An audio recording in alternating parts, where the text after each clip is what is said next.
I just wanted to recommend a documentary to everyone, and then I'm going to go.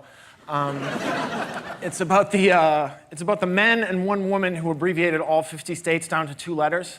All you have to know for this is that we have 50 states in America, and they each have a 2 capital letter abbreviation. But that wasn't always the case. Up until, I want to say 1973, and so I will. Up until 1973, every state had its own length of abbreviation, and it was chaos. Like Massachusetts was MASS period, Florida was FLA, Utah was Utah.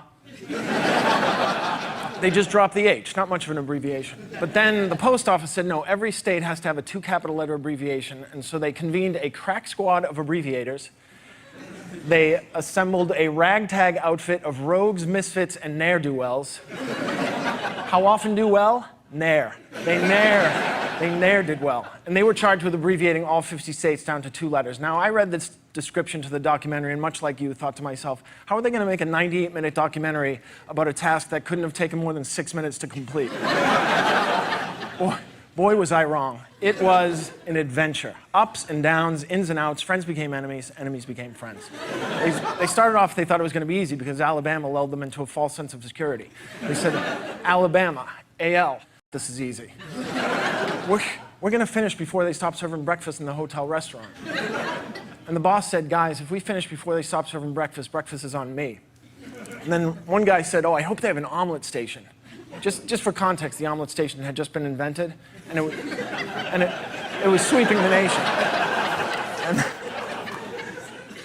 And this other guy said, you know what, I'm not comfortable with the omelet station because I feel like the omelet chef resents you.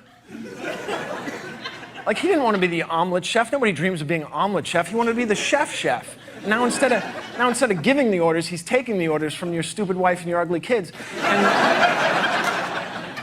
I think one day he's going to snap, and I don't want to be there when it happens. And they were like, well, why don't you just get Eggs Benedict? And he said, I don't like holiday sauce. And he said, did you just say holiday sauce? Yeah, why? Because it's hollandaise, you moron? And then the boss said, guys, I hate to be a nudge, but could we get back to abbreviating the states? We still have 49 left. And apologies were made, and an understanding was reached, and they got back to abbreviating. They said, what's next? He said, Alaska. Everybody cool with AL? But somebody caught it. One man sheepishly raised his hand and said, sir, I think we might have used that one before. Are you sure? I'm pretty sure. Well, let's check the minutes.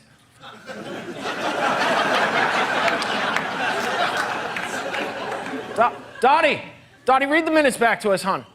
Dottie was the wisecracking secretary. Every 1970s office had a wisecracking secretary, and this one's name was Dottie. And Dottie was a pistol. You would love, she was a real hot ticket. Dottie, listen to what Dottie said. They said, Dottie, read the minutes. How Dottie is this? He said, read the minutes back to us. This is so Dottie. And she goes, you mean the minute? Oh, Dottie.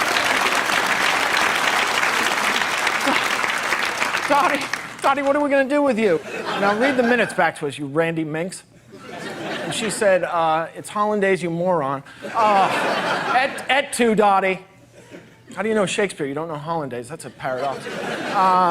Alaska AL, Alabama AL. We did use that one before, boss. And the boss said, guys, not a big deal. We'll come back to it. It's not going to happen again. Certainly not going to happen 27 more times. Foreshadowing.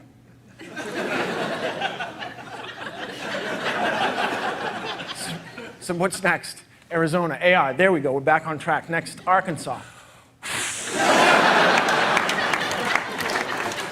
No, we'll come back to it. It's not going to happen again. What's next? California, CA. There we go. Next, Colorado, CO. Momentum. Connecticut. We are screwed. Somebody needs a drink. Not now, Dottie. Not now, you vulgar lush. By the time they got to Maine, Maryland, Massachusetts, followed by Michigan, Minnesota, Mississippi, and Missouri, shots were fired. They were at each other's throats. So they did what any savvy business would do. They hired a consultant. They brought in a contractor. I'm sorry, not a contractor, a contractor. A man...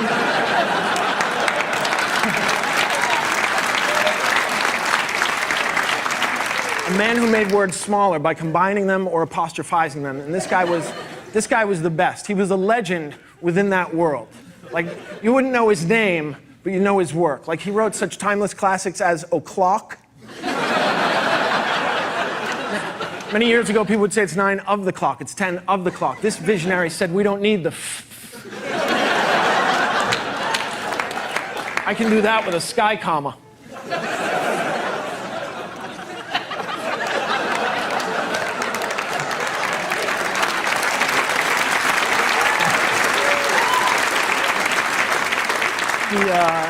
He also wrote would've, could've, should've, the holy trinity of regret. He wrote the very innovative we'd've. He looked at we would have and said, I can do that in half the letters. And he was not without controversy. He also wrote the most controversial contraction of all time. He wrote won't. People said, how are you going to abbreviate will not use a single L? And he said, watch me. Are you saying I won't be able to do it? I just did.